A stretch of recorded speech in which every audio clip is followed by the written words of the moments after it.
Olá, minhas irmãs, tudo bem? Boa noite.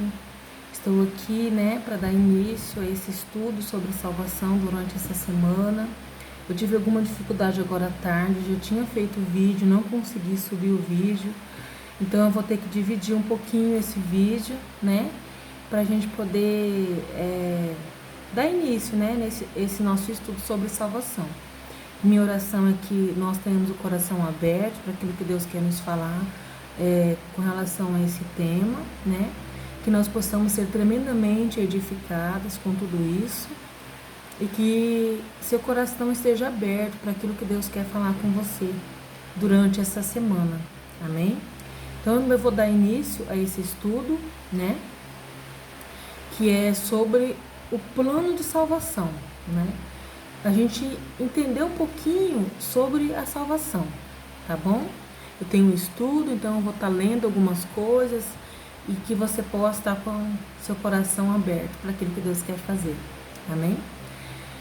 Eu já vou começar com uma pergunta, Se você morresse hoje, o seu destino seria o céu ou seria o inferno? Uma pergunta difícil, Uma pergunta dura até. A Bíblia é muito clara com relação ao destino do homem após a sua morte, Mas quais são as opções que nós temos?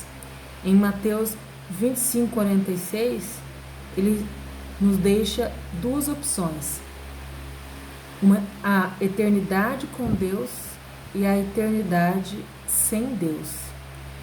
Mas o que determina o nosso destino? É comum imaginar que as pessoas boas vão para o céu, E as pessoas más vão para o inferno. Isso é o que normalmente faz sentido e também é o que a maioria das pessoas pensam. Mas se for assim, como isso funciona? Qual é o nível de bondade que me levaria para o céu e qual o nível de maldade que me levaria então para o inferno? A grande verdade é que o bem que nós fazemos não anula o mal que nós já fizemos.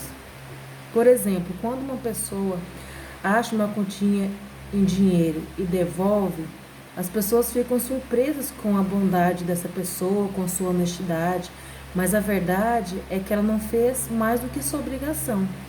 Afinal, é um erro a gente possuir aquilo que não nos pertence.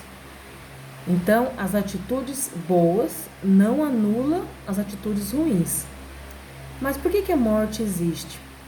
Se por um lado o bem que nós fazemos não é mais do que nossa obrigação, por outro lado, o mal que nós fazemos, ele tem que ser pago, Deus estabeleceu dessa forma e deixou bem claro em sua palavra qual é a punição para o mal, qual a punição para o pecado, a morte. O pecado gera morte.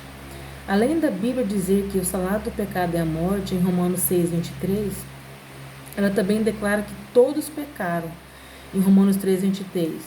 Ou seja, nenhum ser humano está livre do pecado. Ninguém pode dizer, eu não pequei, pois somos pecadores desde que nascemos. E também pecamos no momento em que tornamos conscientes da diferença entre o que é certo e o que é errado. Aliás, a gente descobre o que é certo e o errado quando a gente já errou, O homem está separado de Deus. Deus não tem parte com o pecado. Em Isaías 59:2, ele deixa bem claro isso. Ele não compactua com o pecado. Por isso, por causa da sua desobediência, o ser humano está separado de Deus.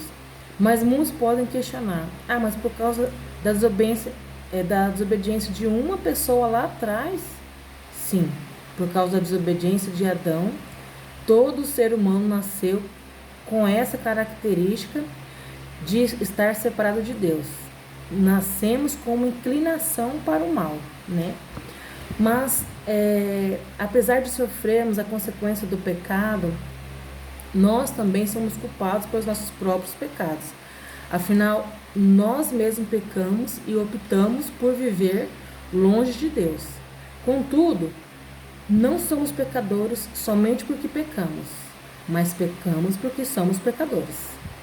Por mais que o ser humano ele faça o bem e seja uma pessoa caridosa, amorosa, uma pessoa boa, ele não merece salvação. Essa que é a verdade.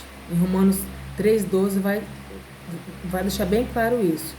A verdade é que eu não mereço salvação, você não merece salvação, nenhum ser humano merece a salvação por causa do pecado.